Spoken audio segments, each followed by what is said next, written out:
राज्य में उद्योगों को बढ़ावा देने और निवेश को आकर्षित करने के उद्देश्य से राज्य सरकार द्वारा लगातार नीतिगत सुधार किए जा रहे हैं। मुख्यमंत्री भजनलाल शर्मा की पहल पर प्रदेश में ईज ऑफ डूइंग बिजनेस को सुदृढ़ बनाने के लिए महत्वपूर्ण कदम उठाए जा रहे हैं। रिपोर्ट देखिए।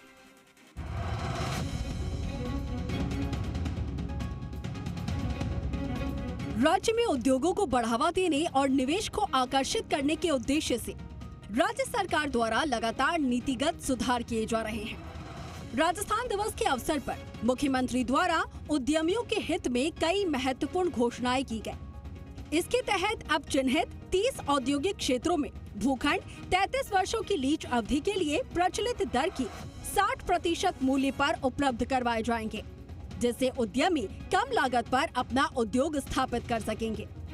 इसके साथ ही प्रत्यक्ष आवंटन योजना के तहत भूमि की कीमत के भुगतान की अवधि को 3 वर्ष से बढ़ाकर 5 वर्ष कर दिया गया है, जिसमें निवेशकों को 19 त्रैमासिक किश्तों की भुगतान करने की सुविधा मिलेगी।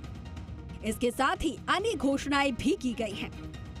रीको प्रबंध निदेशक शिवांगी स्वर्णकार ने बताया कि औद्योगिक क्षेत्रों में सड़कें और विद्युत आपूर्ति जैसी आधारभूत सुविधाओं को सुदृढ़ बनाने पर विशेष ध्यान दिया जा रहा है, जिसमें 25 से अधिक नए औद्योगिक क्षेत्रों के विकास के लिए लगभग 400 करोड़ रुपए के कार्य स्वीकृत किए जाएंगे। साथ ही 12 नए फायर स्टेशन और 37 नए फायर टेंडर की व्यवस्था के लिए राशि रुपए 25 करोड़ 70 लाख की प्रशासनिक और वित्तीय स्वीकृति जारी हो चुकी है। रीको द्वारा औद्योगिक क्षेत्रों में प्लग एंड प्ले सुविधा एवं अन्य नियत उपयोग हेतु भूमि न्यूनतम 20 और अधिकतम 25 वर्षों की अवधि के लिए प्रचलित दर के 5% वार्षिक किरायों पर उपलब्ध करवाई जाएगी। इससे इन क्षेत्रों में भी औद्योगिक गतिविधियां बढ़ेंगी।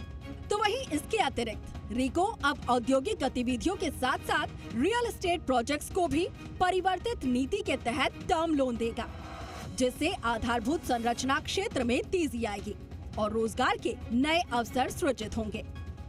राज्य में उद्योगों को बढ़ावा देने और निवेशक आकर्षित करने के लिए राज्य सरकार द्वारा नीतिगत सुधार किए जा रहे हैं। मुख्यमंत्री की पहल पर ईज ऑफ डूइंग को और सुदृढ़ करने के लिए महत्वपूर्ण कदम उठाए गए हैं, ताकि उद्यमियों द्वारा उद्योग स्थापित करने में राहत मिल सके। यानी रीको औद्योगिक क्षेत्र में सकारात्मक औद्योगिक वातावरण तैयार होगा। कैमरा पर्सन संजय कुमरे के साथ दामोदर प्रसाद, जी मीडिया जयपुर।